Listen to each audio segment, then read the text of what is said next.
पश्चिमी उत्तर प्रदेश के राजनीतिक चक्रव्यूह को भेदने के लिए विभिन्न राजनीतिक पार्टियां जोर आजमाइश में जुटी हुई हैं। हमारे साथ खास बातचीत के लिए मौजूद हैं कांग्रेस के वरिष्ठ नेता, समाजवादी पार्टी कांग्रेस गठबंधन के सहारनपुर से प्रत्याशी इमरान मसूद जी।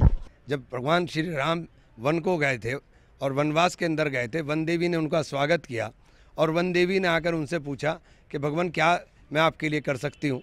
तो भगवान श्री राम ने कहा कि जिस रास्ते से मैं आया हूँ उस रास्ते के सारे कंकर साफ कर दो, उस रास्ते को बिल्कुल सुगम बना दो। भगवान को उस रास्ते से वापस नहीं जाना था, तो उन्होंने पूछा भगवान आपको तो इस रास्ते से वापस भी नहीं जाना है।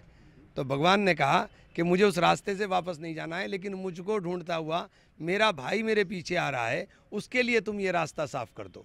तो हम छोटे भाई हैं, बड़े भाई का काम है छोटे भाई के लिए रास्ते साफ कर करके रखना। हम अगर कष्ट में होंगे और बड़े भाई हमें कष्ट देने का काम करेगा तो वो राम राज नहीं हो सकता। या तो आप कहो ये राम का देश नहीं, और अगर राम का देश है तो हम राम के वंशज हैं।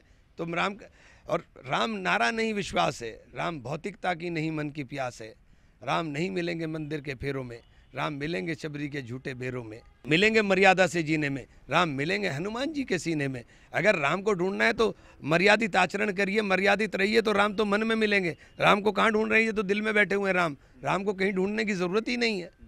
और एक टीवी सीरियल के राम भी आजकल चुनावी मैदान में है, वो भी गांव-गांव जा रहे हैं, वोट मांग रहे हैं। देखिए वो कलाकार है, उनका सम्मान है, वो कलाकार है, उनका सम्मान है। कलाकार बहुत अच्छे कलाकार, उन्होंने बहुत अच्छा अभिनय किया था, लेकिन अभिनय करने से राम नहीं बन जाएंगे। राम तो मर्यादित आचरण से ही राम का रूप दिखाई देगा। जब आपका आचरण मर्यादित होगा तभी राम आपको दिखाई देंगे, तभी राम आपको मिलेंगे। और राम शक्ल से नहीं मिलेंगे, राम तो मन में मिलेंगे। आप पुराने सियासी सूरमा हैं, पश्चिमी उत्तर प्रदेश की सियासत को आप कैसे देखते हैं? मेरठ की बात कर लें, बागपत की बात कर लें, बिजनौर की बात कर लें, कैराना मुजफ्फरनगर की बात कर लें, 4 जून को नतीजा आ जाएंगे, दिखाई दे जाएगा। रालोद और भाजपा का गठबंधन है एक तरफ। नहीं, रालोद ने बहुत बड़ी गलती की है, उन्होंने बहुत बड़ी गलती की है और उस गलती का उनको बाद में पछतावा होगा। चौधरी जी ने कहा कि हम पलटे नहीं हैं, हमने पटखनी दी। नहीं, पटखनी उन्होंने अपने आप को दे दी उन्होंने अपने आप को दे दी पटखनी। अब जयंत भाई है, हमारा छोटा भाई है, तो क्या कहूँ उनके लिए। सहारनपुर लोकसभा सीट में क्या मुकाबला आप देखते हैं, जहाँ से आप चुनाव लड़ रहे हैं? एक तरफ राघव लखनपाल हैं, प्रधानमंत्री खुद उनके लिए प्रचार करने के लिए आए, दूसरी तरफ आप हैं, बहुजन समाज पार्टी भी त्रिकोण बनाते हुए नजर आ रही। तो क्या ये ट्रायंगुलर फाइट होगी या फिर 1-to-1 फाइट? मेरे चुनाव में तो प्रधानमंत्री जी, मुख्यमंत्री जी, सभी पार्टी के बड़े बड़े नेता हमेशा आते हैं, कोई आज पहली बार तो आ नहीं रहे। मैं सबका स्वागत है, सब मुझे भी आशीर्वाद दे के जाओ भाई। आशीर्वाद के ऊपर बड़े हैं, वो मेरे बुजुर्ग हैं, हमारे पार्टी देश के प्रधानमंत्री हैं। क्या आशीर्वाद केवल उनका अपनी पार्टी के वालों के लिए रहेगा, हमारे लिए भी तो रहेगा।